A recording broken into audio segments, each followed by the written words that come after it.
ضربة مرمى لصالح الحارس الرئيس وهاب مبولحي. الثنائية بين سفيان فغولي وياسين إبراهيمي، أو بالأحرى الثنائيات. امسك شعرك يا كاسبر جاك وامسك راسك.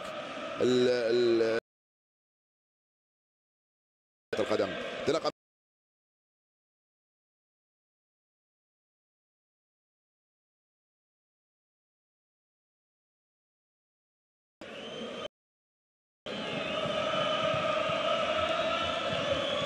الكرة لإدريس كوليبالي، يرجع للخلف لفوسني دياورا لاعب نادي تور. اسلام لم يلحق على هذه الكرة، وصلت مباشرة لبكاري تراوري في الوسط، تلعب من سيدو كايتا مباشرة لديادي طنبورة. ما زالت الكرة دائما مالية في خطأ. نعم يا عيسى، خطأ ارتكبه عيسى مندي.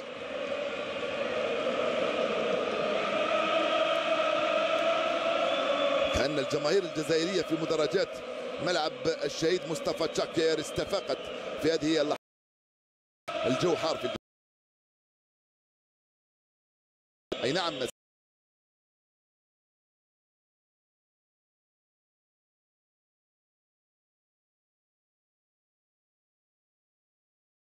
يعني 10 ساعات قبل المباراة، عفوا 8 ساعات قبل المباراة. كرة في المخالفة، يقول حكم اللقاء لصالح اللاعب رياض محرز.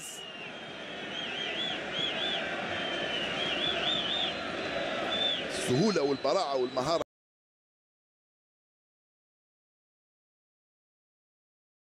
تقبل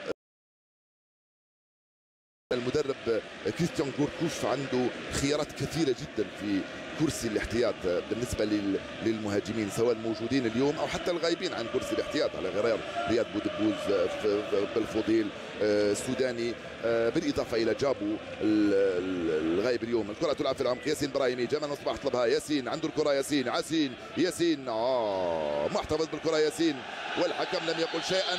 جمال مصباح يعود وتماس للماليين. انفجر ياسين إبراهيمي.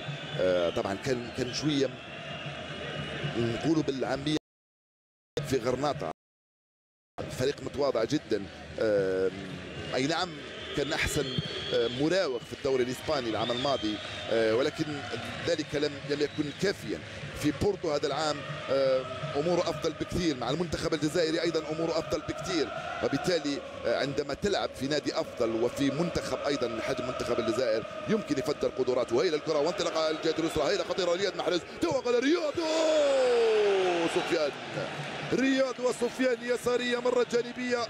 فغولي برجله اليسرى يسدد كرة على الطائر مثل ما جاءت من عند رياض محرز، وفرصة أخرى ضاعت للخضر. شوف التمريرة، أوب، التسديدة مثل ما جاءت على الجهة اليمنى من مرمى عمر سيسوكو، ولكنها مرة جانبية.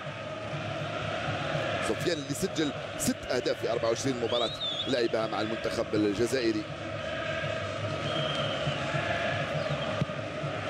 عمر سيسوكو. اجتزنا الدقيقة 30 مشاهدي الأفاضل، دائما 0-0. دخلنا الربع ساعة الأخير. كرة في التماس، فتو يا طباري.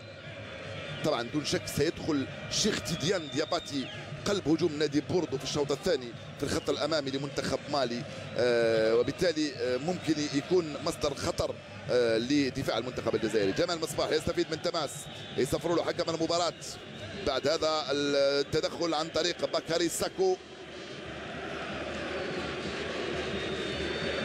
اللاعبين الماليين يضغطون على الجزائريين في منطقتهم، يعني غالقين شويه اللعب، ما مش فاتحينه تماما. الدفاع متقدم، وسط ميدان متقدم، المهاجمين يقومون بدورهم. شوف الانطلاقه على الجهه اليمنى صعبه لصالح المنتخب المالي. احد اللاعبين ساقط على ارضيه الميدان. خرجها قبل ما تطلب من اللاعب انه يبقى في مكانه، خرجها للتماس لكي تقدم الاسعافات للاعب المالي ساقط على ارضيه الميدان. اعتقد كان فيه تقديم للرجل لم ينتبه له حكم المباراه هنا على اللاعب المالي، ولم يصفر خطا حكم المباراه الكامروني نيو اليوم، الحكم الدولي الذي يدير هذه المباراه. هل اخرج بطاقه صفراء الحكم اليوم ام ماذا هنالك؟ طبعا خلى الافضليه، شيء طبيعي انه ممكن يخلي الافضليه لما تنتهي اللقطه يمنح البطاقه الصفراء. لمن منح هذه البطاقه؟ شوف هنا، لا لم تكن في نيته اصابه اللاعب الكامروني اللاعب مهدي الحسن ابدا. لا جمال مصباح جمال المصباح الذي يتلقى البطاقة الصفراء على هذا التدخل الذي اعتبره حكم المباراة تدخلا خشنا على اللاعب الكاميروني، ويبقى تقدير حكم المباراة هو السيد. 12 دقيقة بقات مشاهدي الأفاضل قبل نهاية الشوط الأول من هذه المباراة. الجزائر الماضي 0-0. اللاعب اللي سقط هو بكاري ساكو لاعب نادي وولفرهامبتون الإنجليزي.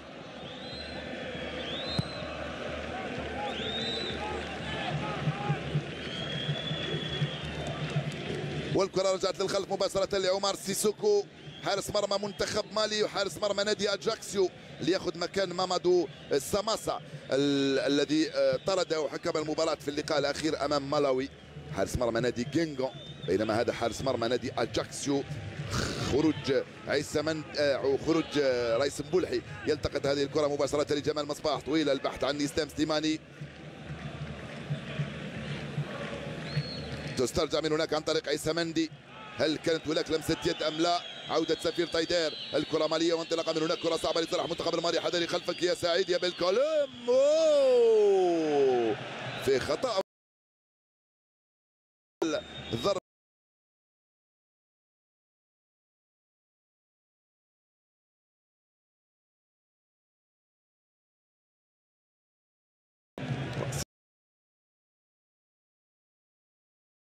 من أدم طنبورة. اعتماد على الانطلاقات على الجهتين اليمنى واليسرى، صار فيه تنويع الان. في البدايه كانوا على الجهه اليمنى والان في بعض الاحيان على الجهه اليسرى. توزيعات في القائمه الثانيه بالراس. رياض محرز لم يتمكن من هذه الكره. تقريبا المنتخب الجزائري يلعب بمهاجم واحد هو اسلام سليماني. هذا دليل اليوم على انه كريستيان غوركوف خياره ليس ثابتا ولا يلعب بالضروره بمهاجمين اثنين وباربع لاعبين في الوسط. اي نعم هناك طريقه لعب، ولكن هناك خطه لكل مباراه. هو يحبذ ان يلعب بمهاجمين اثنين، ولكن كل مباراة وظروفها.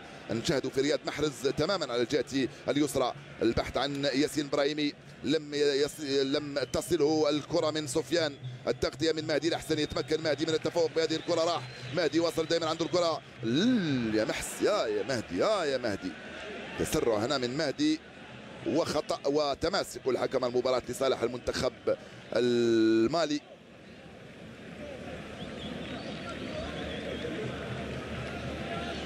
– 37 دقيقة لعب مشاهدي الأفاضل منذ انطلاقة الشوط الأول.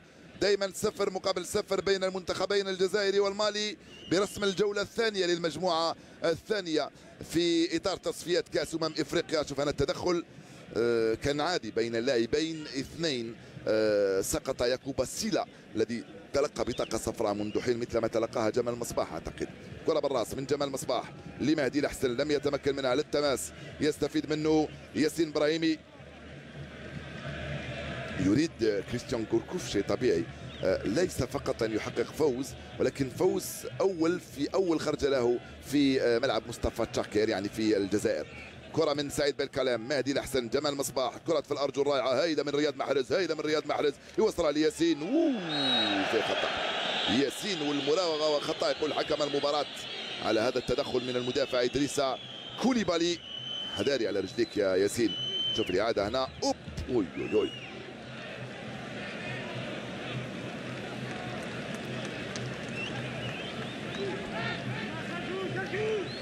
سفير تايدير يلعبها مع ياسين إبراهيمي، ياسين إبراهيمي مباشرة لرياض محرز، رياض محرز عنده الكرة، رياض يتوغل، رياض يلعبها مع اسلام سليماني، ترجع لإبراهيمي، وصلها لجمال مصباح، كرة صعبة للمنتخب الجزائري، جمال مصباح توزيعه بالراس، الدفاع يتدخل، جمال مرة ثانية يتفوق والعناصر المالية تتفوق، توصل مباشرة ليطباري ورفيقه بكاري تراوري. البحث عن سيدو كيتا، عنده الكرة الآن، يوصلها من هناك على الجهة اليسرى لأدم طنبورة.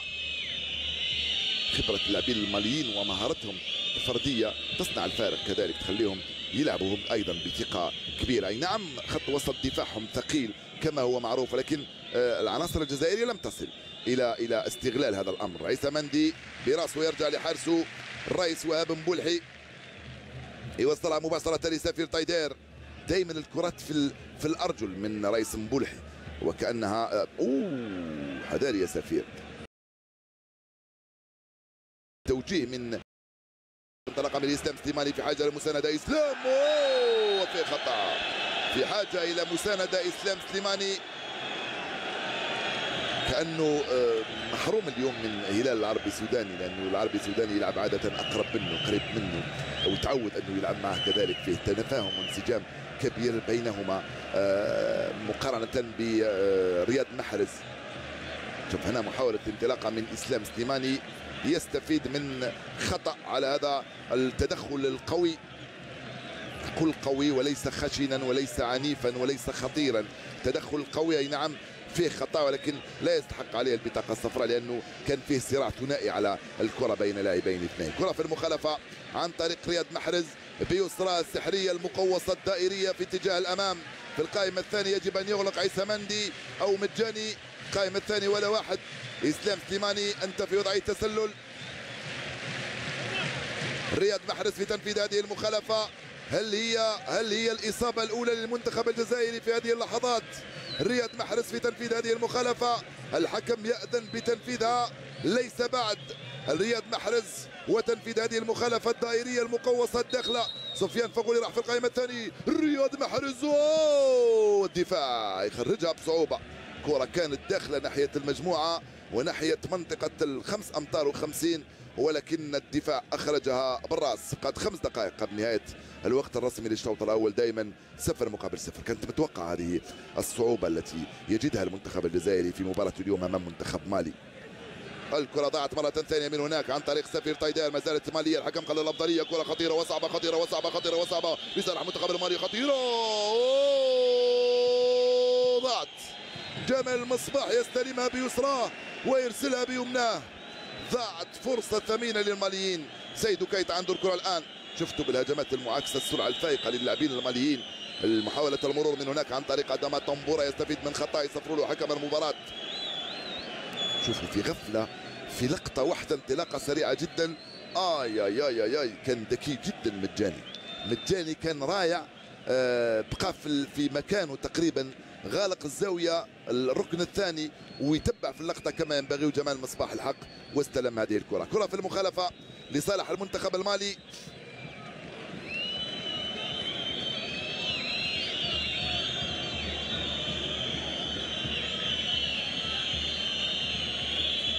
في تنفيذ هذه المخالفه بكري ساكو، مخالفه مقوسه دائريه داخل الرئيس مبلحي على مرة ثم جمال مصباح يستفيد من خطا. كادت تباغتك يا ريس، ضربت الكره في مكان ما في ارضيه الميدان وطلعت، ومع ذلك انتبه لها رئيس مبلحي وصدها.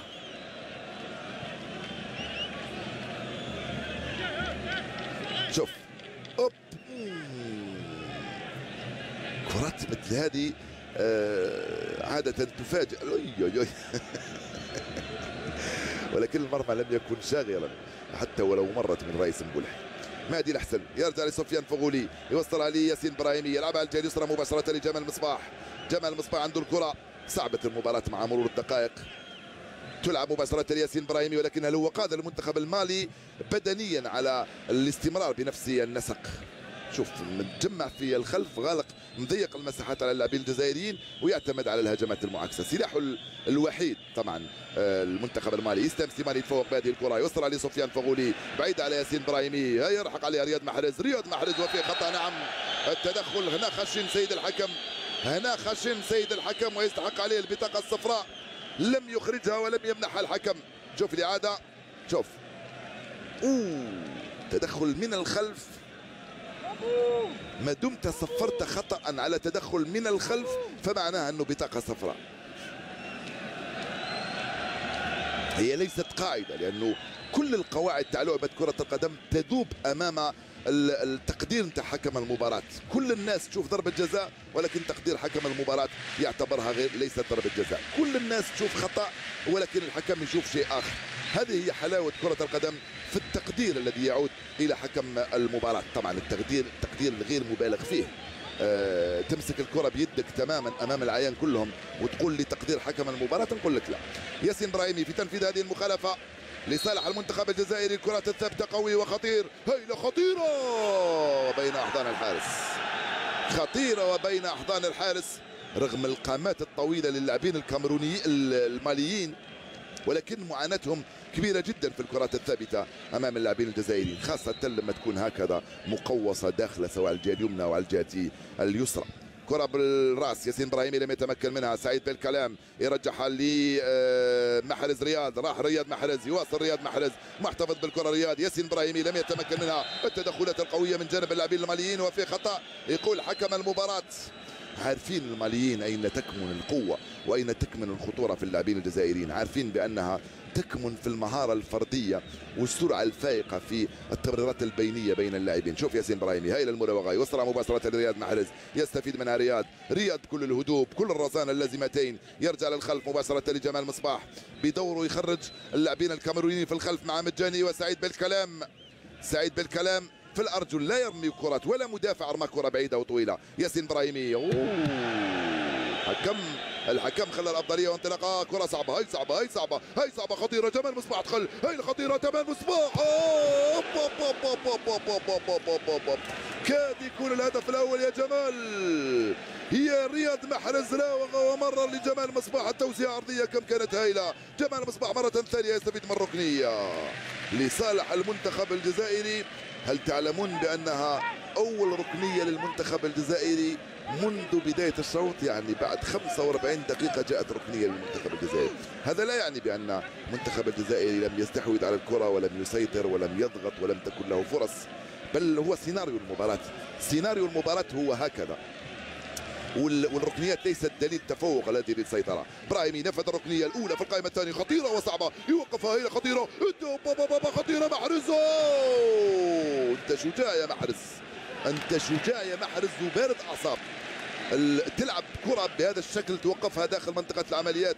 شوف الإعادة مرة ثالثة، لا ليست هذه الكرة، هناك كرة جمال المصباح الأرضية الصعبة جدا، دفاع متماسك وقوي. ما ننساوش يعني ممكن الناس تقول المنتخب الجزائري لم يتمكن من التسجيل، الدفاع المنتخب المالي لم يسمح للمنتخب الجزائري بالتسجيل لأنه دفاع قوي متكون من لاعبين متميزين. اي نعم قلنا ونعود نقول بأنه دفاع ثقيل، دفاع ثقيل لما توصل عنده، ما وصلناش لعنده بالشكل اللازم لأنه هو اللي خرج وغلق اللعب وما خلاناش نوصلوا، ما خلاش اللاعبين الجزائريين يصلون الى دفاع الى مرمى الحارس عمر سيسوكو. نهايه الشوط الشاق والمتعب والصعب بتكافؤ نسبي مع تفوق طفيف للمنتخب الجزائري، الاداء كان متميز. موعدي بكم مع بدايه الشوط الثاني باذن الله.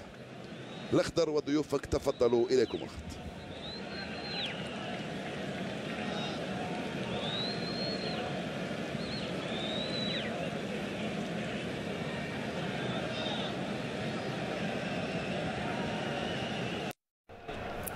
شكرا للزميلين عبد القادر الشنيني وحفيظ دراجي. اذا الشوط الاول